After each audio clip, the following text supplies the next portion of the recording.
Rugby World Cup 2023, folks. Georgia and Fiji, certainly one of my favourite games thus far of this World Cup. That one went down to the wire. Fiji sneaking through 17-12 with a pretty good second half performance, but they'll be concerned with the first because the first was more about the Georgians. But yeah, we'll go through some key events, some stats. You guys can let us know your thoughts on how this game went. I missed my alarm, so I didn't get up for this one live, which is a pity because, like I said, cracking game, but fortunately I wasn't spoiled the result and I was on the edge of my seat pretty much the entire game, man. And the Georgians just started so well. I mean, they had all the pressure for the first, how many minutes? Like, at least 15 or so. Georgian high balls, putting the Fijian guys back under a bit of pressure. The Georgian backs were looking slick. Couldn't quite convert on an early overlap, and there's a few times in this game where the Georgians had a pretty good try scoring chance and couldn't quite get it done. Droasese, though, with some good defence, credit to him. And then from a resulting scrum, Fiji's scrum kind of gets them out of jail, but they've been under pressure. But the scrum, despite the fact that it got them the penalty, they missed touch. Georgians have got a chance to run it back, and this time the Fijians conceded a penalty. The breakdown, penalty slotted. So 3 points to 0 early to the Georgians. At least they get some points to kind of, justify all that pressure they've been putting on. And then the Georgians go like 13 phases. It's all Georgia. They are just putting the Fijian guys under pressure. Their defense is holding though Fiji. They're not conceding penalties, Fiji, so that's at least pleasing.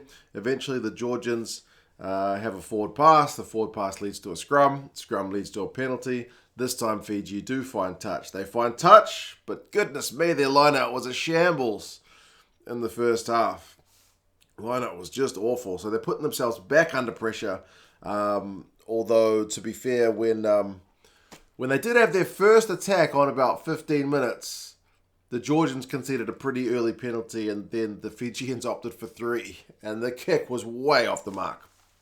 Not even close. So you'd certainly give the first 15 minutes to the Georgians, although the scoreboard's only 3-0, so it's not too dramatic, despite the fact that they've been under a bit of pressure. And as bad as their line-out work was, their work at the breakdown Fiji was much, much better. The next time they won a penalty, they opted for touch. And unfortunately for the Georgians, they lost within the first 15 minutes. They lost their starting hooker, and they lost their one of their locks. That certainly didn't help things over the course of the game. But yeah, 18 minutes, Fiji, penalty conceded the breakdown. And you know who can kick their goals? Man, it's the Georgians. Nayacalevu's got a heck of a boot on him. We kicked a long-range shot, made it look easy, easily had the legs. So 6-0. Yeah, man, Georgia looking pretty tidy. Georgia, though, failed to catch their restart, put themselves under a heap of pressure. They conceded a penalty. The Fijians did a tap and go, and eventually knocked it on. So the Georgians were kind of able to get out of jail again. 28 minutes, Fiji go 15 phases. Interestingly, they get driven back into their own half because they were just on the Georgian side of halfway. Georgian defense has taken no prisoners, gets some good, territorial game, pushing the Fijians back. They force Kuruvoli to kick, but his kick is a peach. His kick lands just outside, or just inside the field of play. So Matavesi has to catch it and is immediately crunched into touch. So despite the fact that their attack was going nowhere, which is surprising for Fiji, but great Georgian defense, the kick really, did the job for them, which is not what you think of when you think Fijian rugby. But then they lost the line out anyway, so it was really quite frustrating. And then another soft Fijian penalty, man. This one an offside penalty. Long penalty, Nayacalevu. 9 points to 0. That's the way it would have gone in at halftime. And Simon Rawalui said after the game, we were lucky to only be 9-0 down. And, right before halftime, from broken play, the Georgians looked to have had a try. They ruled it off for a forward pass, which initially kind of looked a bit harsh. But it was really messy, and I feel like if they'd looked hard enough, they would have found a knock-on anyway. But that last pass, from the one look I had at it, didn't look that forward to me, but they rule it's forward. And Georgia had missed the drop goal just before that as well. So yeah, Rawalui is right. Georgia could have been 12 points, 15 points, 17 points up, or whatever, 16 points up. They could have been that many points ahead at halftime. But it was 9-0. Fiji's actually had more carries. They've had 74 to 54. And Georgia's conceded more penalties, 7-3, a few of those at scrum time. But Fiji's line-out is 5 from 9, so just better than 50%, whereas the Georgians are 3 from 3. And the Georgians have made 99 tackles and only missed 6, whereas the Fijians have made 62 and missed 14. So they won't be happy with that first half performance. Like a lot of people were saying, man, last 2 games, Fiji are going to go out and get 2 big bonus point wins. Georgia had something else to say about that. They really put it up a notch after being a bit, underwhelming against Portugal. Second half doesn't get any better for Fiji because Radradra gets pinged for a deliberate lock-on, which is just a fingertip to it, but it's that swinging motion of the arm, I guess, to knock the ball on. So Georgia go a man up. What can they do with the extra man? Sadly for Georgia, not that much. And maybe this motivates the Fijian guys or whatever they said at halftime did, because from that penalty, Fiji win a Georgian lineout, so they start to disrupt the Georgians at lineout time. Georgia get a 5-meter scrum after a Fijian knock on in their own 22 from a kick through. They get advantage, they scrum again, they get a high tackle advantage, they scrum again, and then eventually they kind of knock it on and get put into touch. So Fiji's defense holding well. They continue to line out steal, and eventually, despite the fact that they're a man down, they score one of their 2 tries. Man, Nayacalevu is an unbelievable athlete. How he got that ball down, I mean, we've seen it from wingers a long time now, but every time I see it, I still feel like it's incredible. Like, oh man, the Georgian defense was good. It had held for a long time, but they finally get the ball wide to Nayacalevu, and he is somehow able to get his body up, keep himself in the air, not get in touch, fingertips on the ball, put the ball down, make sure it's forced and not knocked on. Unbelievable. Well worthy of a 7-pointer, and it's during the yellow card. So 7 points to Fiji. Now they're only 2 points behind. Despite all of that play for Georgia in the first half, all their errors at line-out time, they've finally got their defensive line-out work right. And despite the fact they got a man down, they've got themselves a try. So they're starting to maybe get a bit of momentum. Then Georgia puts in a high tackle. Levani with a chance to take the lead. He hits the post. Then a huge period of Fijian pressure. Georgia hold for about 15 phases before finally conceding a penalty. This time they drop for the 3 again, and he gets it. It's the ugliest kick you'll ever see, but it goes over. Just. It'd be like if I was kicking the bloody thing. No, toe hacking it. 10 points to 9, Fiji are in front.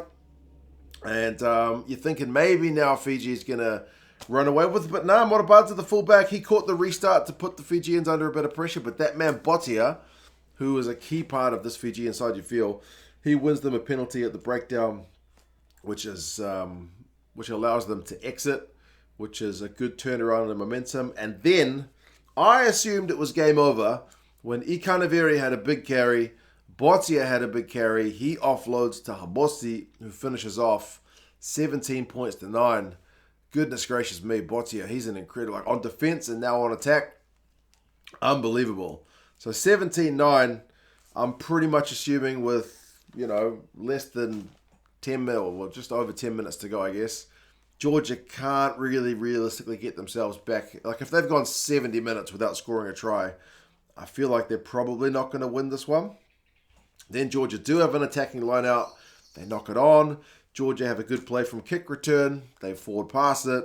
And then 75 minutes, Georgia get their offload game going. Eventually they get put into touch. So they are giving it a crack. But I'm assuming despite all of this, they're lacking that kind of finishing punch. And Fiji has still got a chance to chase the bonus point. Because remember, this mathematically still leaves the Australians in with a chance. Like if they got a bonus point, I think it would have knocked Australia out. On 78 minutes, Tela goes for a drop goal for some reason. He misses it from pretty close range. I'm not sure what he was doing there. And then Tuisova gets a yellow card for a bit of head-on-head contact. Georgia opt for the 3. They take it, so it's 17-12. That gives them one last chance. And you're thinking, can Georgia go out of their own 22 to win it at the death? Probably not. If it was reversed, like Fiji to run it out of their own 22, maybe. But that's me forgetting that this Georgian side loves to chuck it around now. Man, they gave it a good go. Chucking it around, offloads, getting it up the field in their own 22. Eventually they get a nice little overlap. They kick it through. In hindsight, maybe you hold on to the ball, but they weren't that far away from beating Droasese to the ball, but Droasese gets it. He just kicks it into touch, doesn't even pick it up. Kicks it dead, I should say, and that's game. Georgia had a chance to win that at the death. Eddie Jones would have been on the edge of his seat as well, but Yeah, good game. Good game. Run meters finished 503 to 479, so pretty even. Possession 56-44, territory 56-44, both in Fiji's favour. But clean breaks 7-4 to Georgia. Defenders beaten 28-17 to Georgia. These guys, they chucked it around, man. Line out 11 from 16 Fiji, so it did get better in the second half. Georgia 7 from 9, lost a couple of crucial ones in the early second half period. Penalties conceded 8-13 to the Georgians with a few more.